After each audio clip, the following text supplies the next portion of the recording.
Hola a todos, muy buenas tardes. Bienvenidos a una nueva sesión académica de Sepsis México. Antes de presentar a nuestro siguiente invitado, me gustaría recordarles que tenemos una sesión académica cada 2 semanas, con tópicos selectos para distintas áreas que luchan contra la sepsis. Podrás encontrar el calendario, las sesiones que estamos presentando en nuestro sitio web www.códigosepsis.org. También nos pueden seguir en nuestra página de Facebook Live y en nuestro canal de YouTube. Les recordamos que todas nuestras sesiones académicas tienen el aval del Consejo Mexicano de Medicina de Urgencia y de Sepsis México. Le damos la bienvenida al maestro Mario Ruiz Bellman, nuestro invitado del día de hoy. Y les comento que él es enfermero especialista en cuidados intensivos y presidente de la Asociación Guanajuatense de Enfermeras Especialistas en Medicina Crítica y Terapia Intensiva. Bienvenido, maestro Mario. El día de hoy nos va a hacer favor de presentarnos la ponencia Identificando a la sepsis a la cabecera del paciente. Un tema relevante y quién más que alguien que está cerca todo el tiempo identificando características clínicas de la sepsis. Muchísimas gracias, maestro Mario. Le damos la palabra y nos vemos al cierre.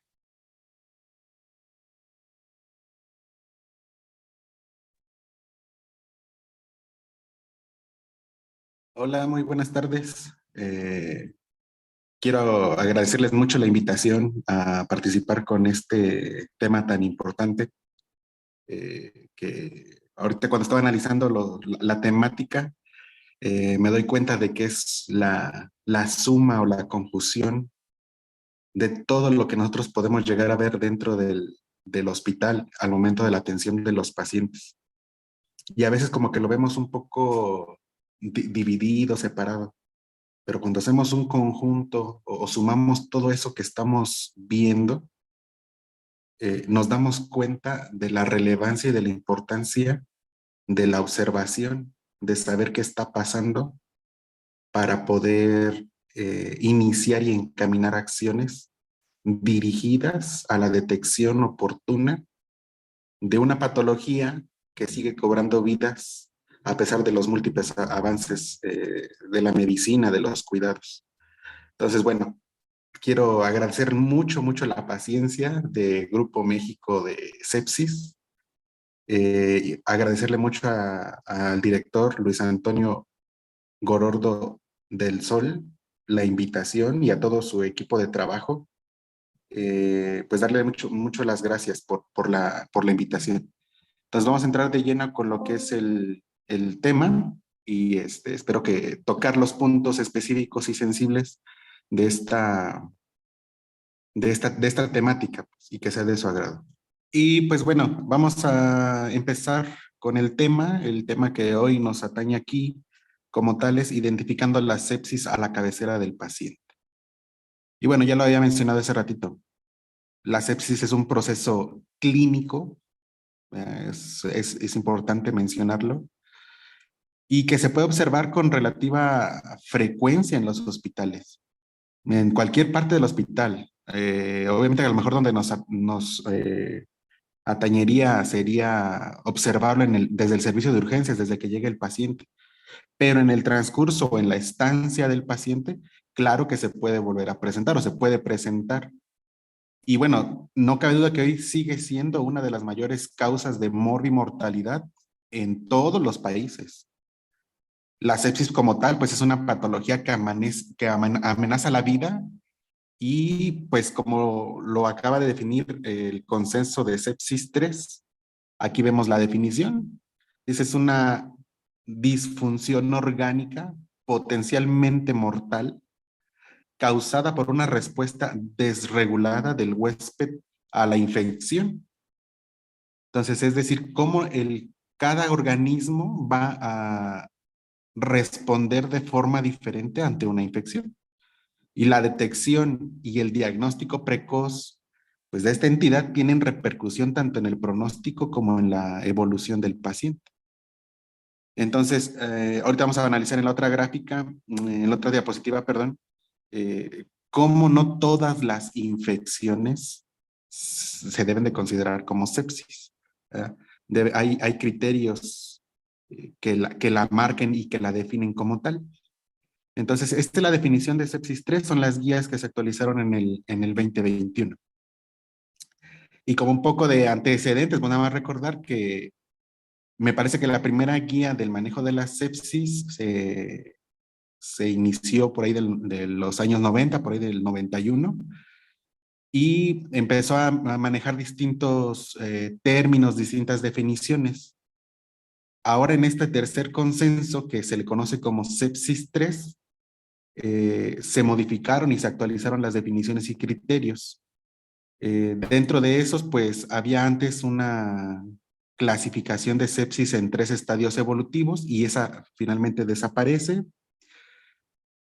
Se elimina el concepto de sepsis grave porque se considera algo redundante y únicamente se conservan los conceptos de sepsis y de choque séptico, ¿sí? Como lo vemos en esta otra diapositiva. Y era lo que yo les comentaba hace ratito, ¿ya? Para poder considerar sepsis o cuándo vamos a considerar sepsis y choque séptico. Bueno, yo les comentaba que siempre debe de existir un foco de infección o evidencia de una infección. Pero esa infección por sí solita no es sepsis, ¿eh? Tiene que cumplir con ciertos criterios. ¿Cuáles serían esos criterios? Bueno, pues que inicie o que exista una disfunción orgánica. Y pues para eso hay algunas escalas donde a lo mejor en algunas, por ejemplo, hablando específicamente del SOFA o de Quick SOFA, de SOFA, sí se tienen que hacer algunas intervenciones para hacer mediciones. El tema que hoy estamos tratando de ver es identificando la sepsis a la cabecera del paciente, es decir, hacer básicamente con una valoración clínica empezar a detectar o a darnos cuenta de que algo no está bien en ese paciente. Pero entonces yo le decía, debe de haber un foco o evidencia de una infección y esa infección debe de iniciar debe haber un inicio de disfunción orgánica. Entonces, aquí nos habla de que 2 criterios o más del SOFA son señales de disfunción orgánica. ¿Cuáles serían? Bueno, pues ya vemos. A lo mejor hablando de lo respiratorio, hablamos de la relación PAO2, FIO2. En lo neurológico, si nosotros evaluáramos a través de la escala de coma de Glasgow, si hubiera alteraciones en esas, que ahorita lo vamos a ir viendo más adelante.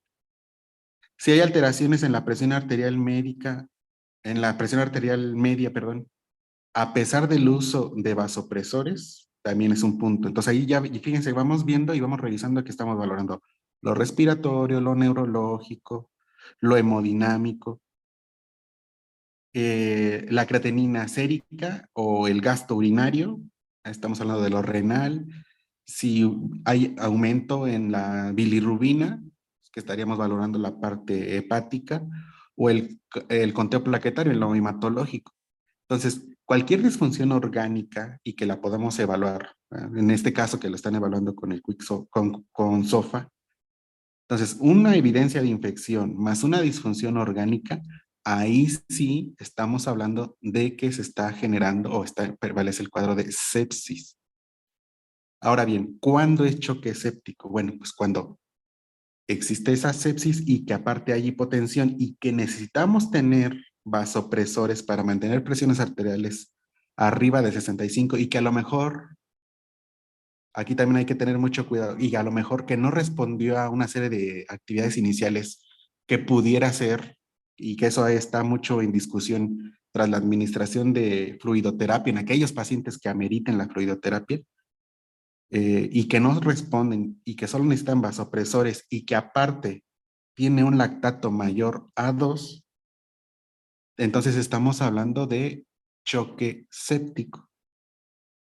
Entonces, así es como se podría estar definiendo lo que es la sepsis y el choque séptico. Definitivamente se trata de una patología que es una emergencia. Este cuadro nos dice que se requieren medidas urgentes. Menos de 15 minutos hay que estar trabajando sobre ese paciente. Aquí nos señala que el reloj no se detiene. Cada hora de retraso aumenta la mortalidad hasta en un 8%. Y así como hemos dicho que en el infarto agudo al miocardio tiempo es tejido, Lo mismo es tiempo, es cerebro cuando nos enfrentamos a código ictus.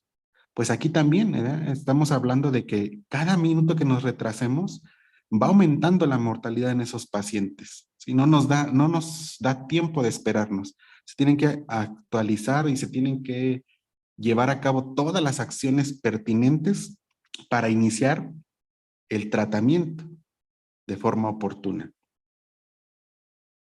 Vean, estas también es impresionante. A veces como que o bueno, no sé si a todo mundo le llega a pasar de que a veces las estadísticas como que dices, bueno, sí están, pero cobran una relevancia significante cuando leemos estos datos. Dice, una persona muere cada 3.5 segundos por sepsis. Y vean la cantidad de personas que se ven afectadas al año. Nos habla de que de 27 a 30 millones de personas se ven afectadas por sepsis. Y de ese 27 a 30%, de ese 27 a 30 millones, de 7 a 9 millones fallecen. Es decir, prácticamente una tercera parte de aquellas personas que tienen sepsis fallecen. Y los sobrevivientes pueden afrontar secuelas de por vida. Es decir, no solo nos enfrentamos a que el paciente va a morir si no se atiende de forma rápida y oportuna, sino que puede no morir, pero puede enfrentar secuelas permanentes. Entonces aquí es donde cobra relevancia la importancia que tiene diagnóstico y tratamiento precoz y oportuno. Ante todo esto, ¿qué se ha hecho? Bueno, hay muchos códigos. Código sepsis, código infarto, eh, código ictus, código mater. Y aquí también siendo sinceros, y yo espero que en sus hospitales sí se lleve a cabo, la verdad es que la gran mayoría de los hospitales en México no tenemos desarrollados como tal estos códigos. Mm, existen teóricamente, pero en la práctica sabemos que a veces hasta, bueno, son un montón de cosas por las cuales no se ha podido consolidar estos códigos. Pero son estrategias que nos permitirían hacer el diagnóstico o poder alertarnos y tratar este tipo de situaciones que aparecen en el hospital. Y sin duda, trae a colación esta frase que normalmente cuando les he dado clase o cuando he tenido una ponencia, siempre cobra un valor importante. Y no se diga hoy más en este tema. Y quisiera leerlo y que lo analizáramos. Esto sirve tanto para aquel profesional que recién va iniciando, como los que ya tenemos algo de tiempo, como hasta para los mucho más veteranos, ¿no? O sea, todos, aquellos que tienen un montón de experiencia, esta frase siempre queda a colación y queda perfecta.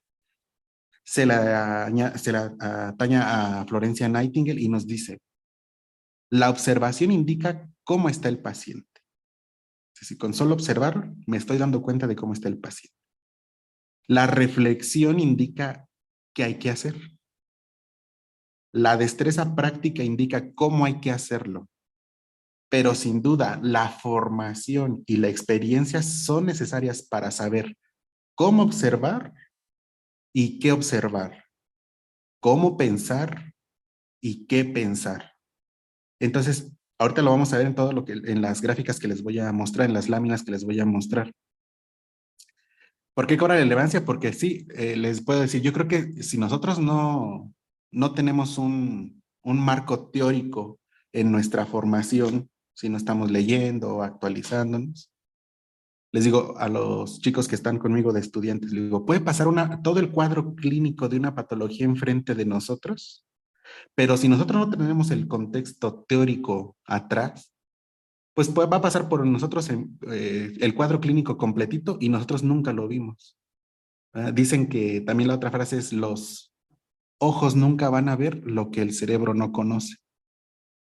Y eso es cierto, ¿ya? Entonces tenemos que tener una conceptualización de lo que vamos a buscarle en específico a esos pacientes. Y vean, encontré esta tabla que se me hizo muy buena también.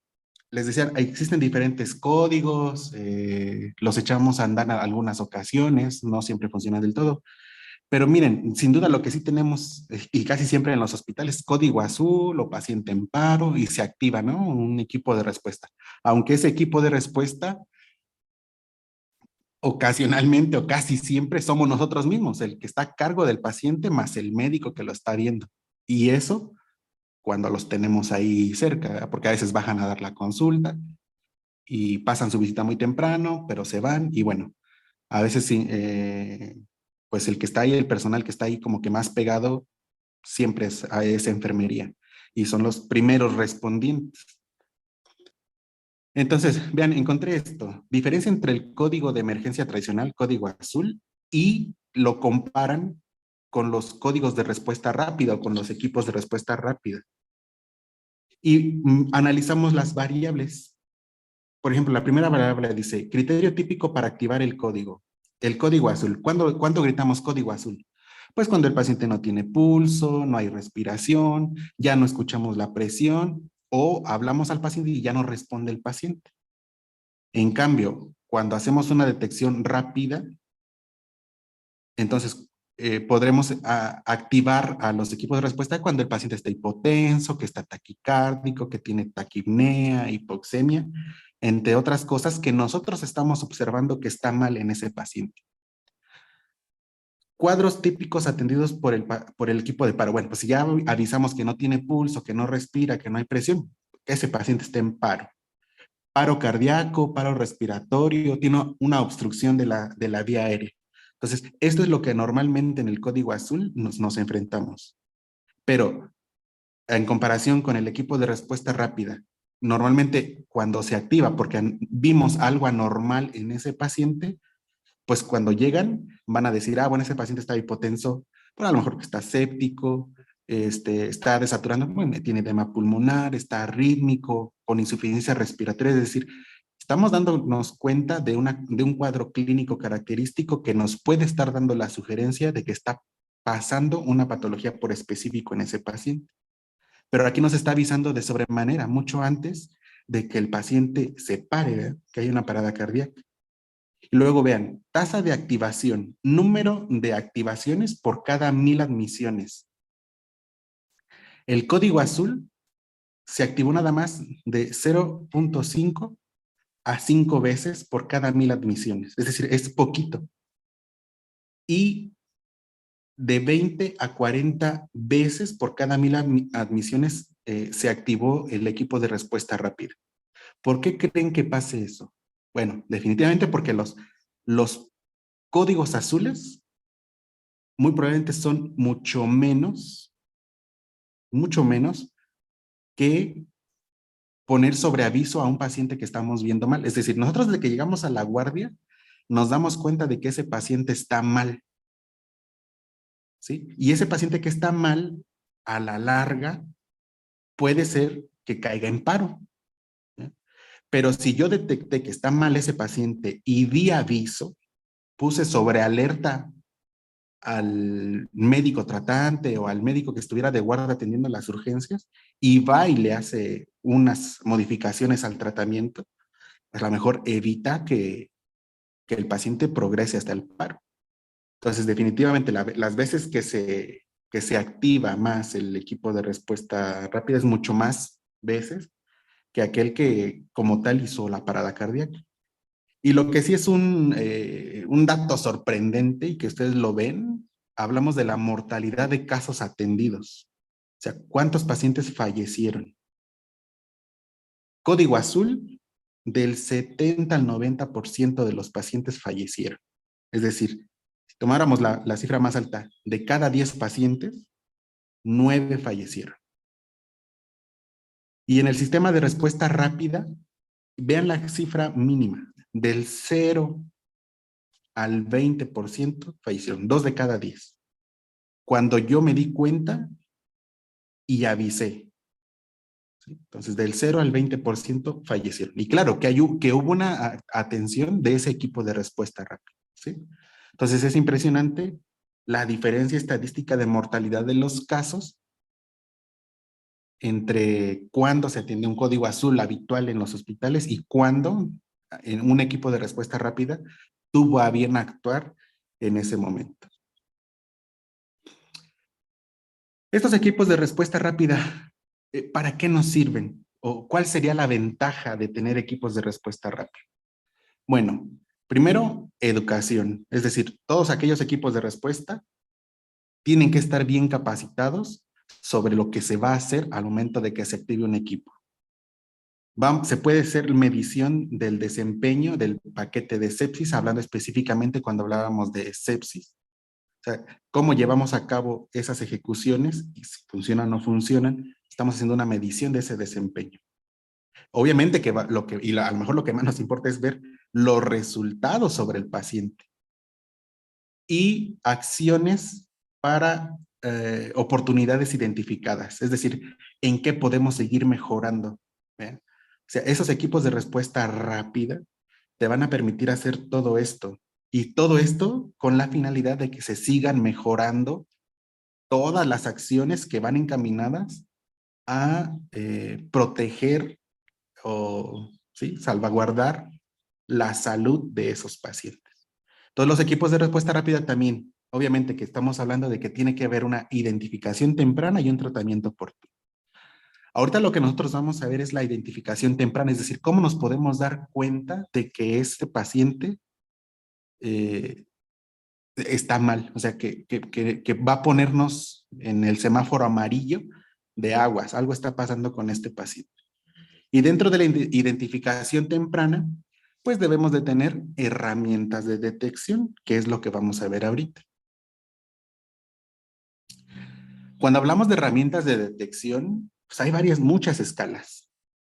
Hablábamos hace rato de la escala SOFA. Y en esta escala SOFA, pues ya ustedes a lo mejor ya lo conocen. Para quienes no, hay una serie de criterios que hay que estar analizando y que dependiendo de los valores que nos arroje esos criterios, se le asigna un puntaje.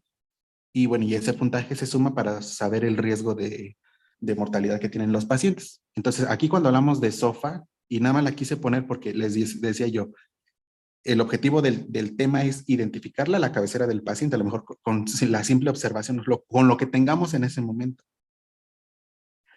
Y SOFA, bueno, para la respiración, bueno, ahí nos pide allí, todavía específicamente PAO2, FIO2. ¿Qué necesitaríamos? Pues a lo mejor la gasometría. Nos pide coagulación, hablando específicamente de plaquetas, pues tendríamos que tener laboratorios, bilirrubina laboratorios. En lo cardiovascular, a lo mejor eso no hay tanto problema, a lo mejor ahí de forma manual o con el monitor estamos viendo presión. Lo neurológico igual lo podemos valorar a través de la escala de coma de Glasgow. En lo renal, pues la creatinina o el gasto urinario, que la creatinina, pues definitivamente tendríamos que tener laboratorios. Entonces, en lo que tomamos los laboratorios, y hablábamos hace rato de que la mortalidad aumenta un 8% cada vez que nos estemos retrasando en tiempo.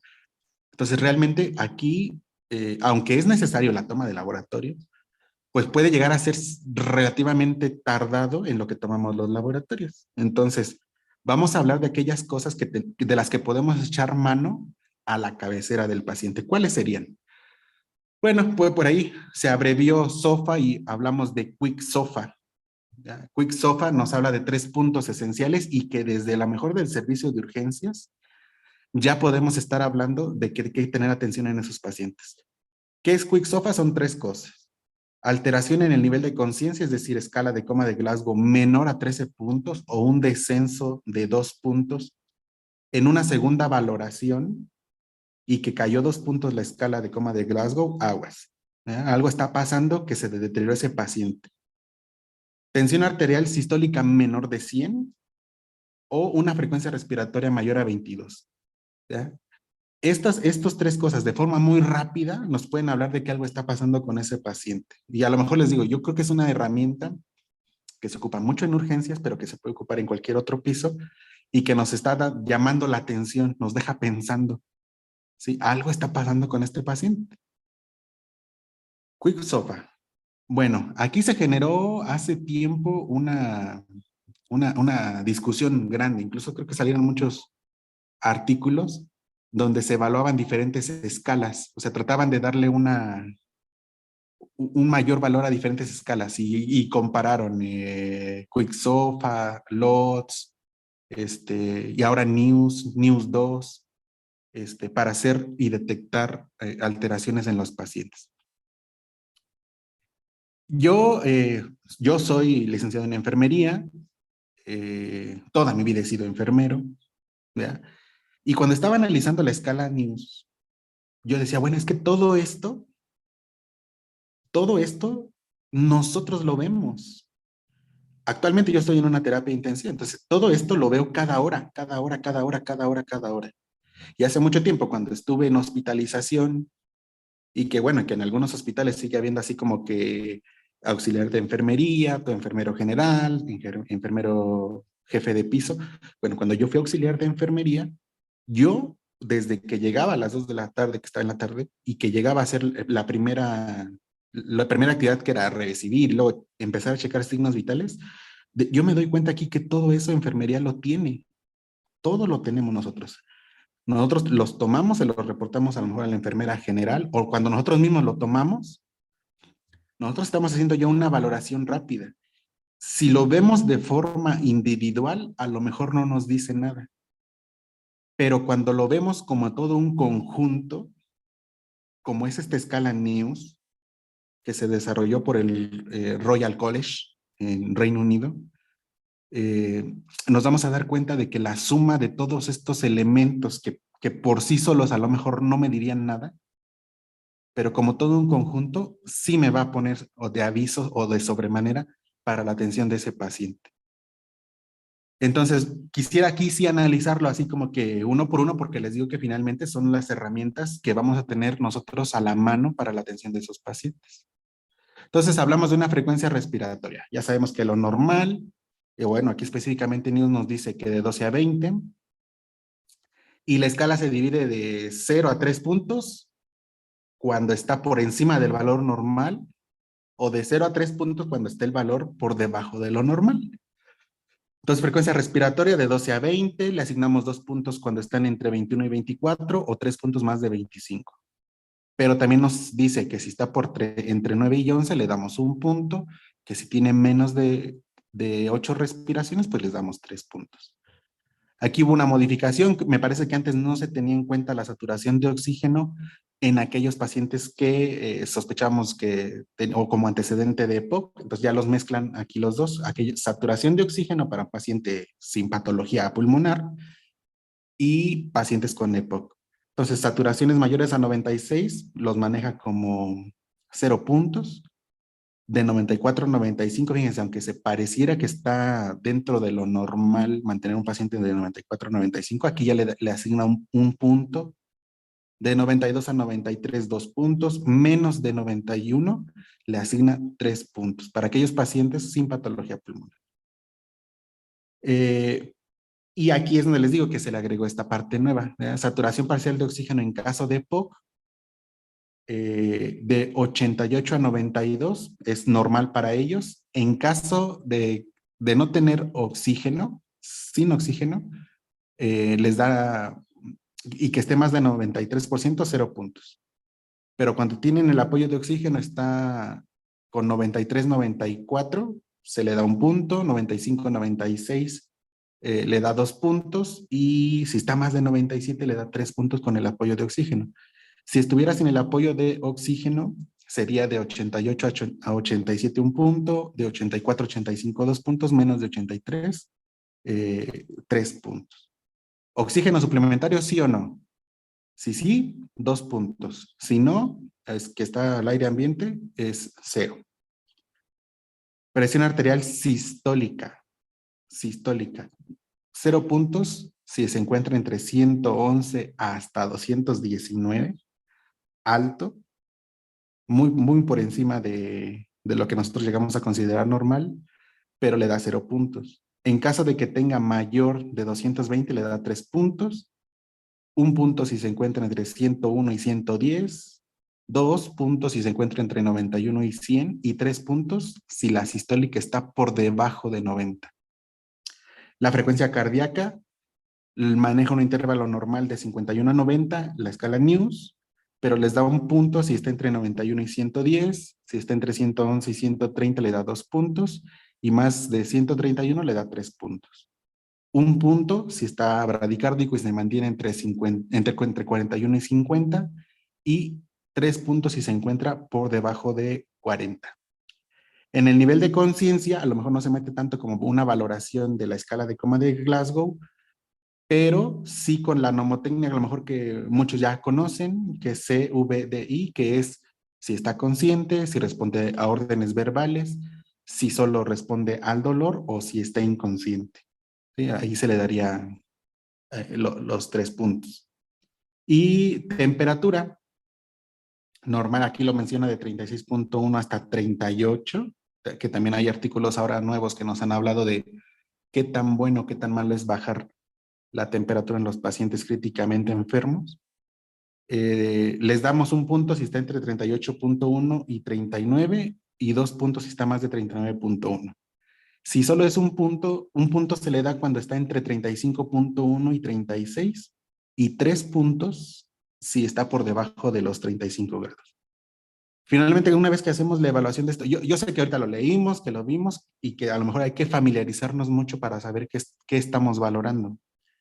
A lo mejor ya cuando lo tengamos bien dominado, es mucho más rápido, ¿verdad? Ejecutarlo y irlo evaluando en el paciente. Y ustedes están viendo, la gran mayoría es a través de lo que tenemos aquí a la mano, donde en piso, urgencias, terapia, hospital, o sea, en cualquier lado, son herramientas que tenemos ahí, ¿verdad? Y que vamos a echar mano de ellas para darnos cuenta de que algo está pasando. Hacemos la sumatoria de los puntos y aquí viene la escala, pues, cómo se clasifica ese NIMS. Riesgo clínico bajo si tiene 0 puntos, y incluso nos hace la sugerencia de la respuesta clínica. ¿Qué tenemos que hacer entre esos puntos? 0 puntos bajo, continuar con cuidados de enfermería, signos vitales cada 12 horas. Aquí lo menciona News así. Si tuviera de 1 a 4 puntos, sigue siendo un riesgo clínico bajo, continuar con cuidados de enfermería, y aquí sí reduce el tiempo de la toma de signos vitales cada 4 o 6 horas. 3 puntos en cualquier parámetro es un riesgo bajo medio, respuesta urgente en el piso, en la ala, y hace aquí, desde aquí, fíjense, desde aquí ya lo pone en amarillo y dice signos vitales cada hora. 5 o 6 puntos, un riesgo clínico medio, respuesta urgente en piso o en la ala, y los signos vitales cada hora. Y 7 o más puntos es un riesgo clínico alto, debemos de tener una respuesta emergente y el monitoreo continuo de los signos vitales. Entonces nos da cómo se clasifica, qué riesgo clínico tiene, y nos hace la invitación a tomar acciones específicas dependiendo del riesgo. Y ustedes ven ahí que aparece un asterisco. Ese asterisco nos dice, es la respuesta por parte del médico o del equipo capacitado para atender los pacientes con deterioro agudo. Y parte importante, el equipo de respuesta rápida debe de estar capacitado para el manejo del paciente crítico, incluyendo el manejo de la vía aérea, para aquellos pacientes que pues así lo requieran. Entonces, esta es la escala NEWS. Les digo, es una escala que, pues con todos los elementos que nosotros tenemos, podemos llevarla a cabo allá a la cabecera del paciente, ejecutarla, evaluarla y darnos una idea de lo que se tiene que hacer con ese paciente. ¿Qué más, de qué otra cosa podemos hacer uso? Bueno, hay algo que se llama índice de choque y tal cual.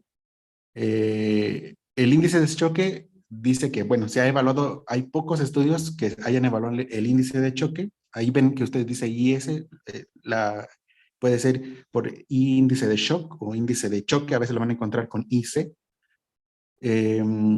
Dice, hay pocos estudios en el contexto de pacientes con sepsis severa y choque séptico. Hay resultados que sugieren que este índice puede ser útil en la predicción de resultados adversos y, ojo, en definir el manejo con líquidos en este grupo de pacientes. Esto es lo que nos dice este artículo, que puede llegar a ser útil con respecto al manejo de líquidos. Ya sabemos que hay una infinidad de cualquier otras formas o métodos para evaluar la respuesta a líquidos en esos pacientes. Y bueno, el índice de choque, para quien no lo hayan utilizado en alguna vez, es básicamente la integración de dos variables fisiológicas, que es la frecuencia cardíaca, es la división de la frecuencia cardíaca entre la presión arterial sistólica. Y aquí vamos a ver el valor normal. Un rango valor del índice de choque normal es de 0.5 a 0.7 y un índice de choque mayor a 0.9 se ha asociado con una mayor mortalidad. ¿Sí? Entonces, háganlo ustedes con sus pacientes para que vayan viendo esa utilidad de choque. Y vean, incluso este artículo se llevó a cabo en pacientes pediátricos. Utilidad del índice de choque para predecir la mortalidad en pacientes pediátricos con sepsis grave o choque séptico. Y nos dice también que la elevación de este valor se asocia a mayor mortalidad en sepsis. Y esta es bien importante, vean. El valor del índice de choque 6 es el más útil para predecir la mortalidad. ¿A qué se refiere con IC6? A que ellos estuvieron evaluando el índice de choque hora tras hora, hora tras hora, hora tras hora. Y tras hacer un análisis de esto, me parece que en este artículo lo estuvieron evaluando las primeras 12 horas. Entonces, donde hubo mayor alteración y que se asoció con mayor mortalidad era cuando se evaluaba el índice de choque a las 6 horas. ¿Sí? Ellos cada hora. Pero desde que se detectó la sepsis hasta las primeras 6 horas, que es cuando ya se estableció bien el cuadro clínico, es cuando ese índice de choque predijo mejor la mortalidad, a las 6 horas de que se detectó sepsis. ¿Qué otra herramienta de detección y que también esto ha cobrado mucho y que no nos cuesta nada evaluarlo allí con el paciente? Motin Score o la puntuación de moteado. Esta puntuación de moteado se estima de 0 a 5 según el moteado sobre la rodilla y que se describe como una evaluación clínica de perfusión tisular. Bueno, este puntaje se fue desarrollado con definiciones antiguas de sepsis sin nivel de lactato, un importante parámetro cuando es superior a 2. Entonces, siempre hemos hablado de que un marcador bioquímico es el lactato, que no todos los hospitales tenemos, pero que cuando está por encima de 2 milimoles por litro, habla de hipoperfusión tisular. Entonces, no todos lo tenemos. Y hay artículos que también señalan que a veces no es tan necesario tenerlo cuando hacemos una evaluación clínica. Y está bien correlacionado el Motin Score con el lactato. Y vean, aquí incluso subrayé esto y textualmente lo dice así. El puntaje de moteado es un signo clínico de la alteración de la microcirculación relacionado con el nivel de lactato en el shock séptico. Fíjense, el moteado de la piel se define como una coloración violácea debido a la reducción del flujo sanguíneo en los pequeños vasos secundarios a alteraciones heterogéneas de la microcirculación. Hay que recordar que sepsis hablamos también de microtrombosis. ¿Sí? Entonces, obviamente que afecta la microcirculación. Y aquí les voy a poner una imagen de cómo lo evalúan. En la rodilla les da hasta 5 puntos, dependiendo de la extensión de ese moteado, es que lo vamos a ir evaluando. Esta la estamos viendo en la imagen de la izquierda. La imagen de la derecha, hicieron un estudio en este mismo que aparece ahí, que está abajo la referencia y arriba está el título de la investigación. Con un sensor de temperatura. A una temperatura normal cuando estamos en un 1 y vean cómo va cambiando dependiendo de la temperatura de la piel en esos pacientes. Entonces, si hay una alteración en la microcirculación, pues esa piel se va a ir poniendo fría, dependiendo del nivel también del moteado que estamos viendo. Entonces, abarca del 1 al 5. Vean cómo en el 1 prácticamente hay un color uniforme, una temperatura uniforme en toda la extremidad. Y si nos vamos hasta el número 5, que es el del extremo del lado derecho, vean cómo el color morado que está ahí es extenso, ¿sí? Se extiende demasiado. Entonces, esto lo vieron a través de temperatura y de la evaluación clínica, ¿verdad? Es decir, nosotros simplemente con estar observando ese moteado en la extremidad, nos puede hablar también de la hipoperfusión que se está generando por alteraciones en la microcirculación. ¿Sí? Entonces, este es el Motin Score. Y bueno, estos son parte de los elementos que podemos observar o de los que podemos echar mano al momento de hacer la detección de estas patologías, de esta patología hablando de sepsis en la cabecera del paciente. Sin duda, sin duda, sin duda, la observación, la formación que hay detrás de nosotros, las capacitaciones de forma continua, la propia experiencia que nos da a lo largo de los años, es imprescindible para hacer estas detecciones ahí.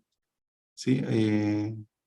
Nosotros trabajamos con pacientes todos los días estamos viendo alteraciones en los organismos de nuestros pacientes, cómo la patología se va mostrando ante nosotros y vemos que esa patología se muestra de formas diferentes, pero sin duda les digo, la observación que nosotros tenemos como enfermería, que estamos ahí pegados con el paciente, nos puede abrir la puerta y el camino a seguir para la detección oportuna, para el tratamiento adecuado y oportuno también, el tratamiento precoz para estos pacientes. Entonces aquí concluiría mi pequeña aportación, mi pequeña presentación. Mi nombre es Mario Ruiz Bellman. Actualmente soy el presidente de la Asociación Guanajuatense de Enfermeras Especializadas en Medicina Crítica y Terapia Intensiva, filial de la Asociación Mexicana de Enfermeras Especializadas en Medicina Crítica y Terapia Intensiva. Ese es mi correo personal, ese es mi número de teléfono. Si existe alguna duda, con mucho gusto, estoy para servirles. Y bueno, espero haber tocado algo importante o alguna temática importante en esta plática. Y agradecerles muchísimo la invitación al grupo Sepsis México. Muchas gracias por la paciencia. Y pues nada, quedo aquí a sus órdenes para... Muchísimas gracias al maestro Mario Ruiz por esta excelente ponencia.